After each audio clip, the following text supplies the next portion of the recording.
Let's talk about Amgen. It's a major biotechnology company. We talk about this one often. You love it because of the hips and the knees and the replacement element when it comes to joints. All of the expensive pharma stuff. So remember, they've got biologics, they've got the stuff which you take for blood cell regeneration, both white and blood cells. They've got stuff for cholesterol.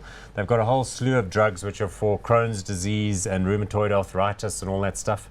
Complex and expensive drugs, high margins. So here what we're talking about is the candidates, Clinton in particular, have been very outspoken against the idea of these highly priced drugs if they're more expensive than they should be. So we may see regulation that could impact this sector quite dramatically if Clinton comes through. We've got a market cap on Amgen of 121.7 billion US dollars, a price to earnings ratio of 16.7, dividend yield of 2.5%. Right. So I guess the issue here is if you were from the perspective of the government wanting to lower drug prices, there are a couple of things you could do. In America, they can price them as they see fit, but you could incentivize your medical aid schemes and your state buyers of medicines to push back.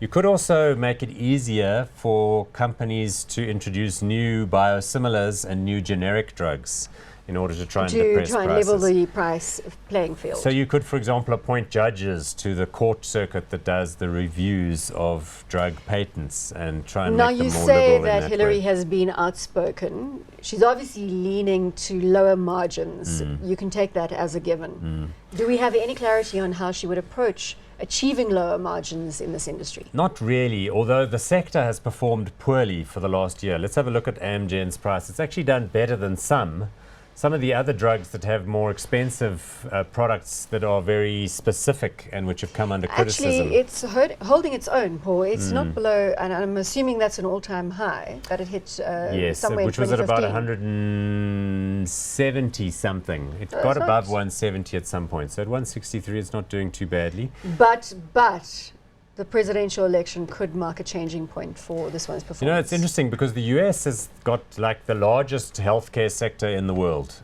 What I mean is that as a percentage of their GDP, it's a very big part of the economy. They take their healthcare very seriously. They spend a lot of money on it. They don't necessarily get the best outcomes, and most of it is privately held. Whereas other countries have these national health schemes and they have highly regulated drug pricing. What it does, of course, is it means that's where a lot of innovation happens. A lot of drug companies go after these blockbuster drugs specifically because they can make loads of money from selling them.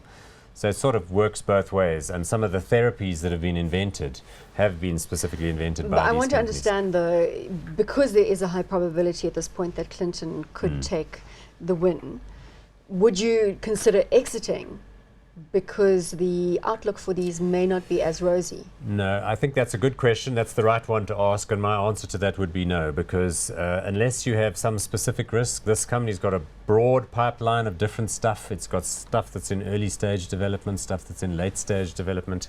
It's got established blockbuster drugs. It's very well positioned. I don't think she's going to really change all that much when push comes to shove. But we could see an initial pullback, or is it already in the price? I think it's already in the price because, of course, the market is not sitting around waiting to see what's going to happen like it's a coin toss. As time has passed and as people have been questioning her and about her issues, and this electioneering phase is when people are making statements for the mainstream media. So I think there's a lot of talk that's happening, but it's a bit like my point about the banks. Let's call it hot or not on Amgen. Definitely hot. Love the company, love its products, love its position in the market, and I don't think the election is going to have a significant outcome. In fact, probably it's going to rally into next year on the assumption that, you know, business as usual.